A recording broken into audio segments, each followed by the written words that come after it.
Tak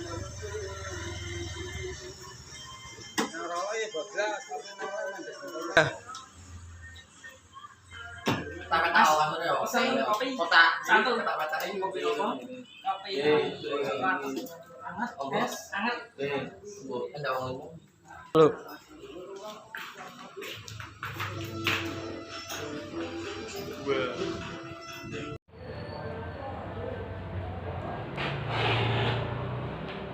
Assalamualaikum warahmatullahi wabarakatuh. Perkenalkan, nama saya Muhammad Ilmiawan dengan NIM 15254 dari kelas Hukum Tata Negara B. Di sini saya akan menerangkan sedikit tentang edukasi tasawuf dalam menghadapi tasawuf. Mata kuliah ilmu tasawuf dengan dosen Ibu Uswatun Hasanah MSI. Pada kesempatan kali ini saya akan menyampaikan sedikit edukasi berjihad melawan corona. Yang kita ketahui, virus corona atau yang dikenal dengan COVID-19 yang awalnya hanya bersifat endemik di Wuhan, Tiongkok ya.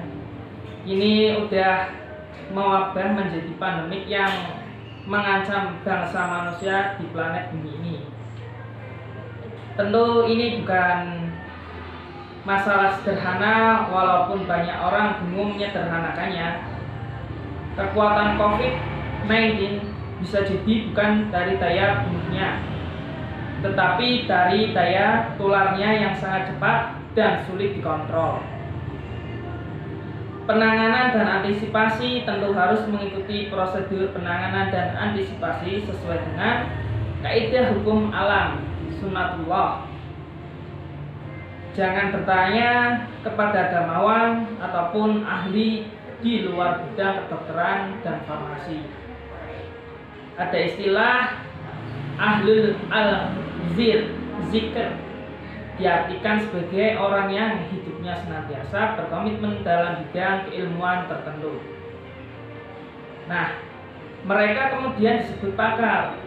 Di sini saya akan mendeskripsikan nilai-nilai tasawuf dalam memberikan kontribusi positif dalam menghadapi kasus corona. Nah, tentu ini bukan bicara amalan atau wirid anti COVID.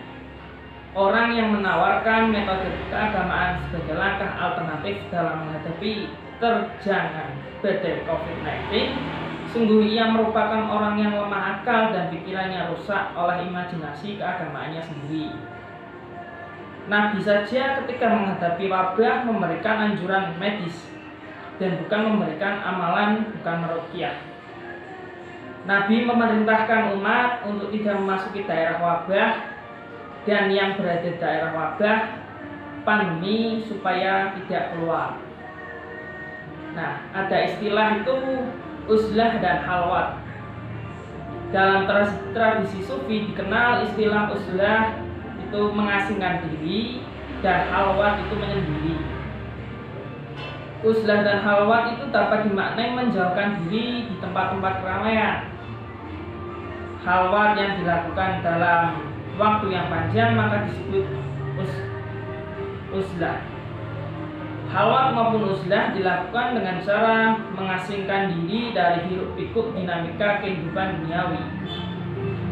Inti dari halwat adalah meninggalkan kesibukan duniawi dan melakukan zikir dan tafakur agar memiliki kesadaran yang dalam akan kehadiran Tuhan.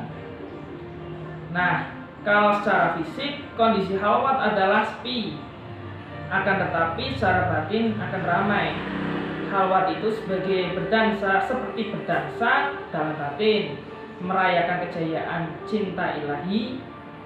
Halwat artinya menyendiri atau menyepi untuk sementara waktu, yakni memisahkan dari keramaian untuk pendekatan diri kepada Allah. Lawan katanya subahah atau berkumpul. Halwat dimaksudkan untuk melindungi diri dari pengaruh negatif baik yang datang dari diri sendiri maupun dari luar diri. Nah, perilaku inilah yang saat ini dibutuhkan oleh masyarakat dunia, bukan di Indonesia saja, apalagi di Pekalongan. Tidak ada langkah baik dan lebih tepat dalam berjihad melawan terjangan pandemi COVID-19 kecuali uzlah dan halwat. Ya, karena COVID itu tidak bisa kita lihat secara mata telanjang ya. Jadi kita melawannya dengan cara seperti ini.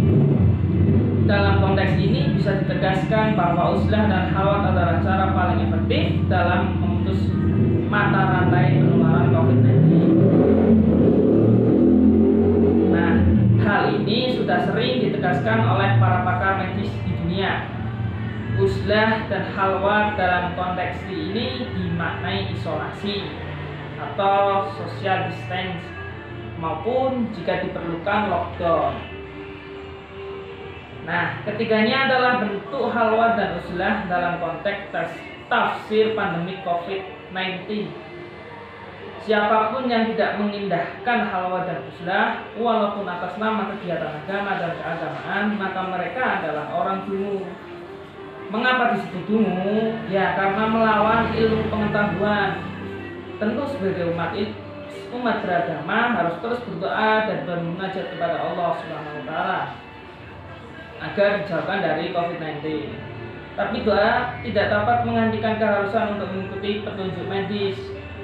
Jadi, walaupun kita berdoa, kita juga harus mengikuti aturan medis ya. Nah, jangan sampai hanya mengandalkan doa dan amalan keagamaan saja. Inilah halwat dan uzlah. Nah, doktrin tasawuf yang mesti harus dipraktikkan dalam memutus mata rantai penyebaran COVID dengan berhalwat dan beruzlah, sesungguhnya kita sedang melakukan hal-hal yang ilmiah yang diterima akal sehat. Nah, kita bisa beribadah dari takarub kepada Allah di balik rumah dan kantor tanpa harus kemeruyuk. Percayalah ya kepada efektivitas halwat dan uzlah ketimbang amalan-amalan alternatif. Nah, para agamawan sebaiknya menahan diri untuk tidak banyak bicara alias kemeruyuk ya tentang suatu yang tidak diketahui terkait COVID-19. Semoga Allah memberi jalan terang dan bagi corona segera berakhir. Nah, sekian itu tadi saya. Ya, pesannya itu kita itu tidak boleh menentang ilmu pengetahuan. Juga dalam masa-masa seperti ini memang kita tidak bisa memerangi COVID itu dengan berperang seperti mata pedang atau pistol, karena COVID itu virus yang tidak bisa kita lihat melalui mata telanjang. Ya, jadi begitulah kita harus memeranginya dengan cara berhalwat maupun beruzlah. Nah, sekian dari saya. Wabillahi taufiq wal hidayah. Wassalamualaikum warahmatullahi wabarakatuh.